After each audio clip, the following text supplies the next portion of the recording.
Baik, silahkan langsung pertanyaannya kepada Buya. Izin bertanya Buya. Bismillah. Sebelumnya saya insya Allah sudah siap menikah Buya.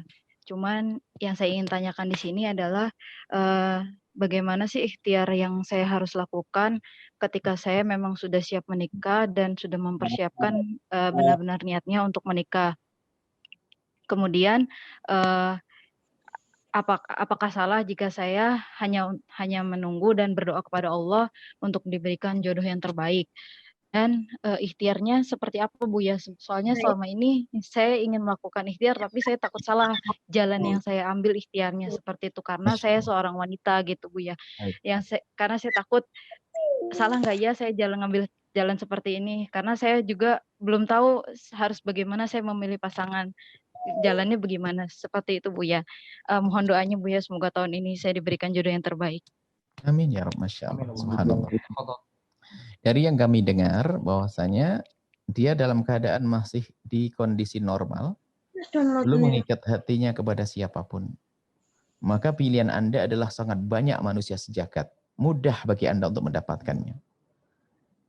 Yang repot adalah orang yang di hatinya sudah ada seseorang. Itu repot ditata. Tapi Anda kelihatan masih nol normal.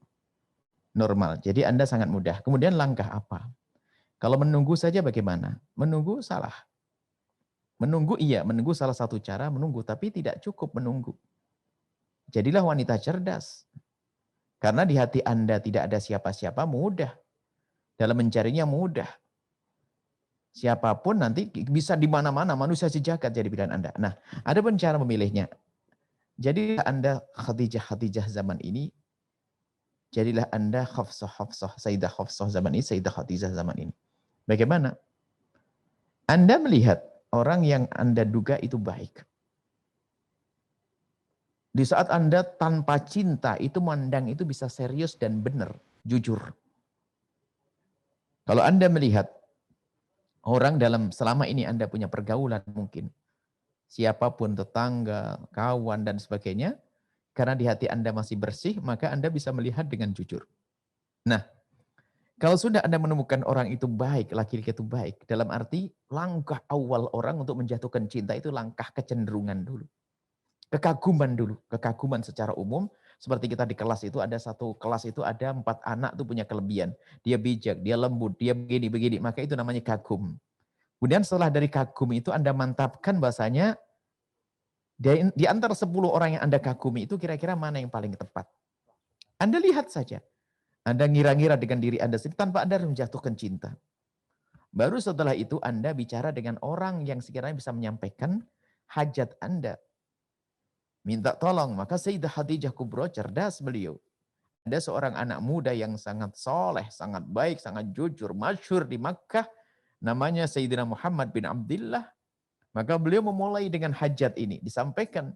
Dan rupanya gayung bersambut. Keluarga baginda Nabi menyambut hajat daripada Sayyidah Khadijah Al-Kubra. Maka terjadilah pernikahan yang agung di dunia dan di akhirat. Dan itu menjadikan wanita-wanita yang lain ingin jadi kayak Khadijah. Jadi bisa jadi banyak wanita yang telah laki-laki yang menanti Anda atau merindukan Anda. Cuman karena Anda dengan cara semacam ini, Anda dikagumi diam-diam. Karena Anda tidak berurusan dengan laki-laki. Maka Anda boleh minta tolong kepada satu ustadz atau kiai, atau orang yang Anda percaya dengan akhlaknya, sampaikan hajat Anda. Maka karena beliau melihat Anda baik, tentu akan dipilihkan yang terbaik. Rata-rata kalau Anda pasrah kepada ulama, mereka tidak akan memberikan kepada Anda kecuali yang dipilih juga. Dan tentunya akan disesuaikan dengan keberadaan Anda. Kalau Anda sebagai seorang wanita, Sayyidah Khadijah ini. Jadi Anda mulai, jangan Anda nunggu, Anda diskusi kepada si A, si B, dan sebagainya, untuk dianu. Kalau karena Anda belum mencintai, mudah saja. Kalau Anda tidak cocok, dikatakan belum cocok. Sampai berapa kali nggak ada masalah. Tapi kalau menunggu, karena orang tuh kalau menunggu itu ada banyak hal. Mungkin terlalu wibawa Anda, terlalu mungkin silau dengan Anda, lalu dia minang Anda. Atau mungkin, ya lihat, Anda tidak menarik bagi mereka. Tapi ketahuilah, biarpun yang kedua ini seandainya, saya tidak tahu Anda seperti apa misalnya perilaku Anda, akhlak dan fisik Anda. Kalau memang Anda seorang yang tidak menarik bagi seseorang, tapi jangan dianggap tidak ada yang mau dengan Anda. Tidak. Ini saya ambil pahitnya Anda. Karena apa? Ada orang yang hatinya masih kosong, dia soleh. Dia tidak pernah berpikir tentang laki-laki, tentang wanita model apa. Tapi dia diam-diam dalam hatinya ingin menikah, kasusnya seperti Anda. Di hatinya ingin menikah. Kemudian setelah itu apa? Ada ingin menikah tapi dia tidak berani mengungkapkan, tidak berani memulai. Wanita, laki-laki baik. Tak taunya ada seorang ustadz yang menawarkan Anda kepada laki-laki tersebut. Gayung bersambut kok. Bahkan mungkin mengatakan, sudah kan yang ngomong ustadz, saya mau saja. Dan memang dia tidak berbicara tentang fisik dan lain-lain. Dia hanya ingin cari wanita soleh. Bisa saja, banyak laki-laki semacam ini. Maka jangan sampai Anda merendahkan apa yang Allah berikan kepada Anda dari fisik misalnya. Jangan berkata, aku kurang cantik, aku kurang ini. Jangan katakan itu. Sebab seorang muslim itu beda dengan pernikahan orang yang tidak beriman. Kalau orang tidak beriman itu akan menganggap dirinya akan dihargai kalau punya dua. Yang pertama punya kecantikan, yang kedua punya harta. Yang tidak cantik, tidak harta, jadi sampah. Tapi kalau seorang wanita muslimah tidak punya harta, tidak punya kecantikan, tapi dia punya akhlak, dinanti oleh kaum pria. Seperti itu. Semoga Anda dimudahkan. Jadi Anda cari ustadz untuk bisa menyampaikan hajat Anda kepada siapapun. Tentunya ustadz itu dengan cara yang manis, bukan Anda tawarkan, bukan ditawarkan seperti obral barang, tidak.